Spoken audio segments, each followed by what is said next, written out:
Para ilustrar con un artículo esta teoría de la opinión contraria, un artículo que he leído en los últimos días, pues un artículo del Economista que se titula, vamos a verlo, se titula General Electric ilustra la teoría de la opinión contraria tras su desplome el viernes. Usted no sabrá que, bueno, General Electric es un valor americano que cotiza, uno de los valores que cotiza en el Dow Jones. Vamos a ver su gráfico ahora mismo. Pero lo que nos comenta es que, bueno, la gran historia con que terminó la semana pasada fue la tremenda decepción de los resultados de General Electric, que dio unos resultados peores peor de lo esperado, y se hundió el 12,8% en una sola sesión, en la sesión del viernes pasado, perdiendo así, bueno, casi 47.000 millones.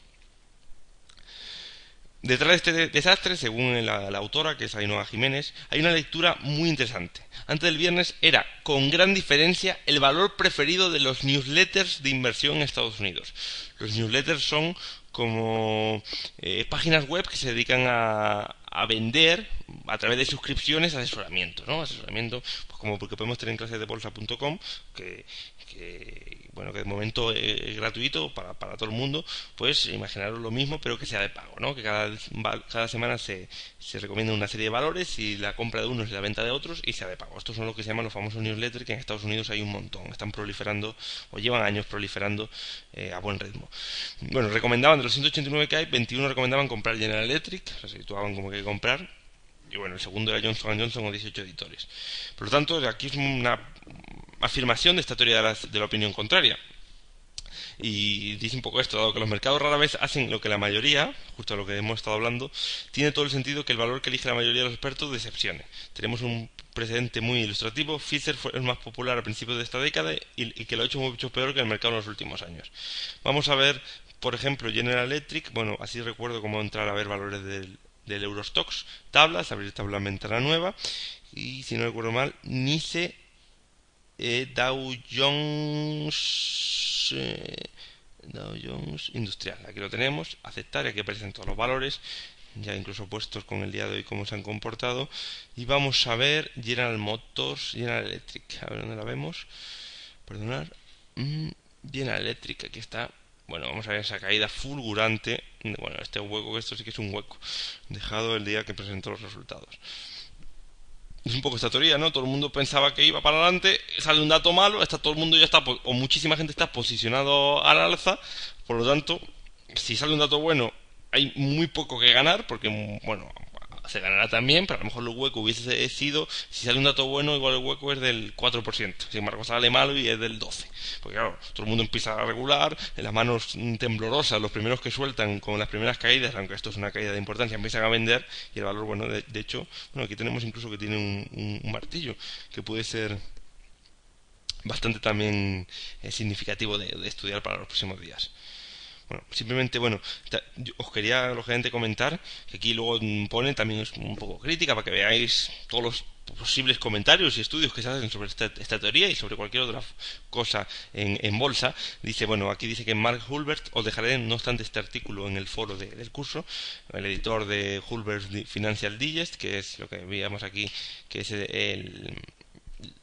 es un servicio o es una empresa que valora estos newsletters, que los tiene en cuenta, que es como un servicio de estudio sobre esos newsletters.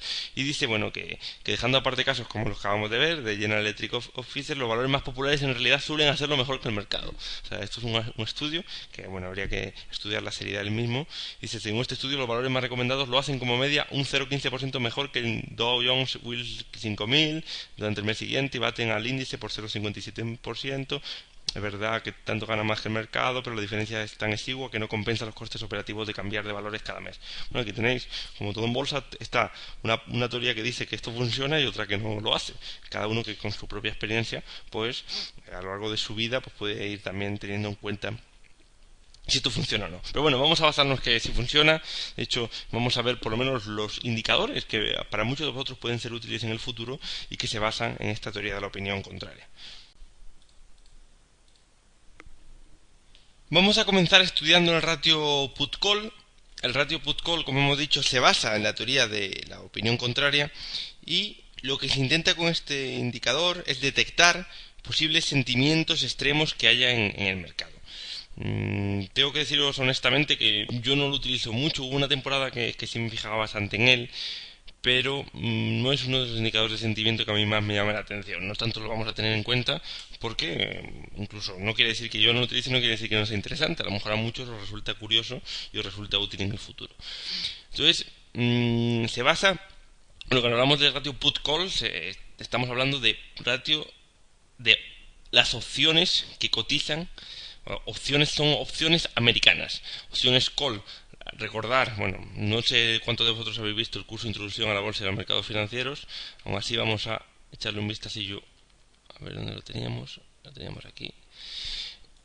Sí, bueno, tenemos una sección en la que explicamos las opciones. No me voy a tener lógicamente a explicarlo porque ya lo hice en su momento y porque es un concepto que puede ser ligeramente complicado, sobre todo si tenéis bastante experiencia en bolsa y os pica la curiosidad por saber lo que son las opciones, cómo funcionan, pues en su momento las expliqué concretamente en las clases 10, 11 y 12, pero sobre todo en esta parte 2 de la clase 10, bueno, final de la parte 1, principio de la parte 2, donde, bueno, al principio de la parte 1 de la clase 10 explico dónde se puede encontrar más información, a quién se le puede pedir información y libros gratuitos sobre opciones o warrants, y entre la parte 1 y la parte 2 os pongo los ejemplos que pongo en Excel o que solía poner en Excel explicando pues algo de manera aplicado a la vida real.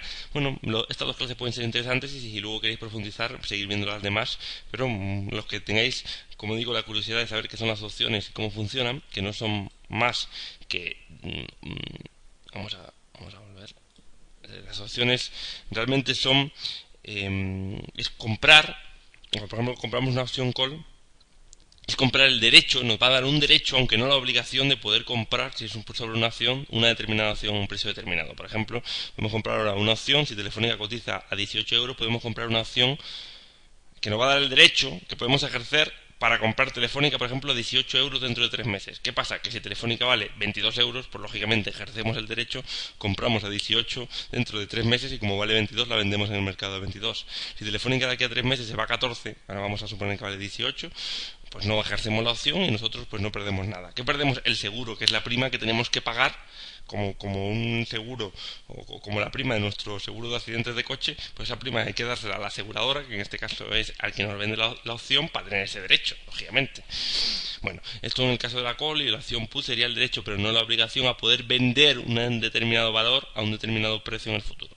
Como digo, tenéis los que queráis profundizar en lo que son las opciones call y put, tenéis a vuestra disposición y de manera gratuita el tema del curso anterior en el que lo explicábamos. Las clases creo que eran tema 10, si no recuerdo mal, clase 10, 11 y 12. Puede ser, sí, exactamente, clase 10, 11 y 12 del curso de Introducción a la Bolsa y a los Mercados Financieros, que podéis ver de manera gratuita, las clases que lo deseéis desde clasedebolsa.com. Bueno, como digo, se basa en la teoría de que si hay expectativas alcistas en el mercado, la mayoría de los inversores va a comprar opciones call, y por el contrario, si las expectativas fuesen bajistas,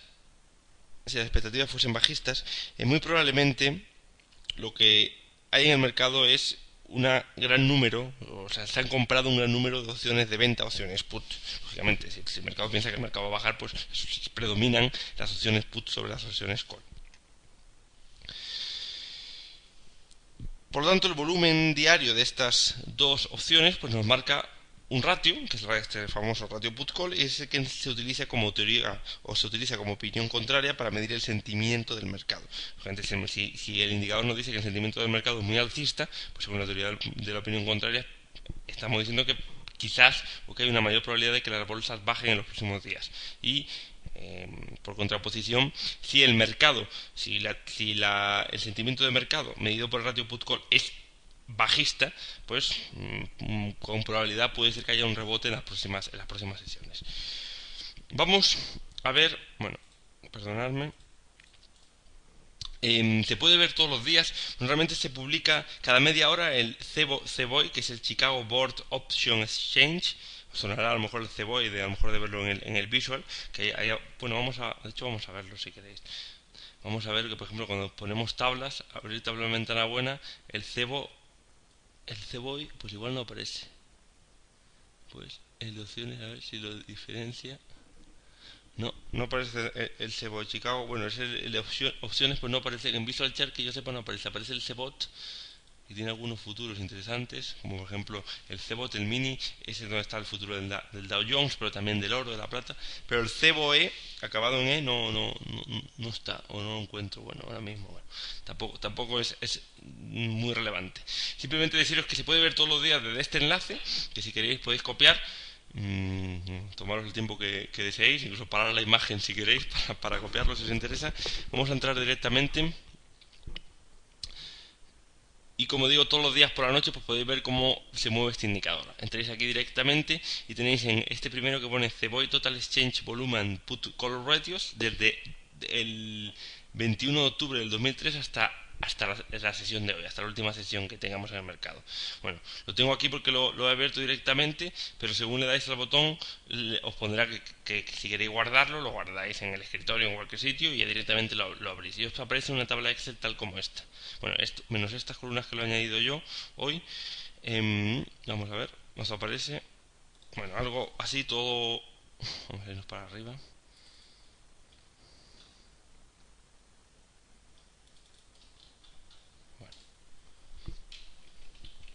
Bueno, os aparece, perdonad que no sé, esto del ordenador y teclado nuevo, al final me pasa malas pasadas. Bueno, tenéis aquí, me pasa que viene así, yo no he sido capaz de ponerlo de una manera más seria, más presentable. Según te lo descargas y lo abres, te viene así, se te pone así, pero bueno, es fácil, es el día, aquí viene el día, al revés, aquí están los meses y aquí están los días. Y luego pues te viene las cantidades, el cantidad de opciones call que se abrieron ese día y la cantidad de opciones put que se abrieron en este día. Por lo tanto, el ratio realmente sería